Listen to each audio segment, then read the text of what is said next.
السلام عليكم ورحمة الله وبركاته من مطبخ بوبا. زي ما انتم شايفين كده هعمل طريقة جميلة جدا لعمل جلاش بمناسبة رمضان كريم. كل سنة وانتم طيبين. كله طلب مني اسهل طريقة لعمل الجلاش بطريقة سهلة وبسيطة جدا.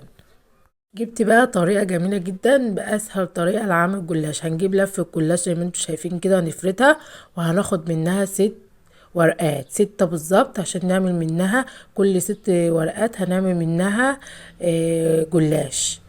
زي ما انتم شايفين كده هنقطعه 3 قطع.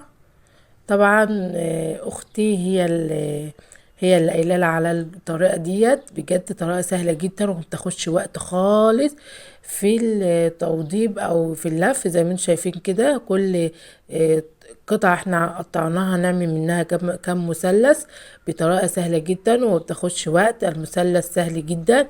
هنجيب المثلث هنجيب الورقة كده ونطبقها على بعضها زي المثلث بالظبط. طريقة جميلة جدا وسهلة جدا وهتحبوا تعملوها على طول. طبعا جايبين صينية ودهنينها سمنة. قلت لها بقى استني هنصور الطريقة دي سهلة جدا، حبيتها وقلت لها لازم نصورها. زي ما انتم شايفين كده هي عند والدتي هناك.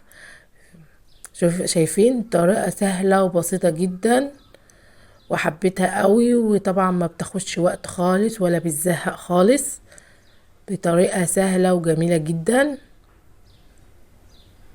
هي لفة الجلاش عملت صينيتين 2 جمال. زي ما انتم شايفين كده احنا سيحنا سمنة وهنحطها على الوش.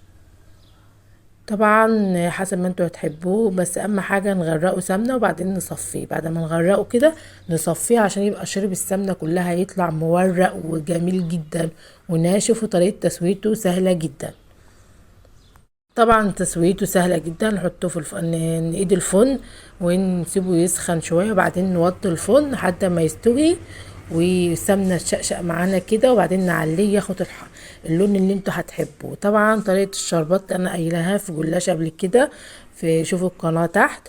طبعا الجلاش زي ما انتوا شايفين كده هنحطه في قلب العسل.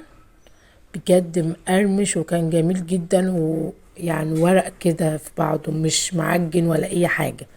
طبعا احنا طبعا نحط عليه تكاية بسيطة كده. سيحنا شوكولاتة وحطيناه على الوش، بجد الطعم جميل. اما حاجة ما تنسلوش اللايك واشتراك بالصفحة وفعلوا الجرس.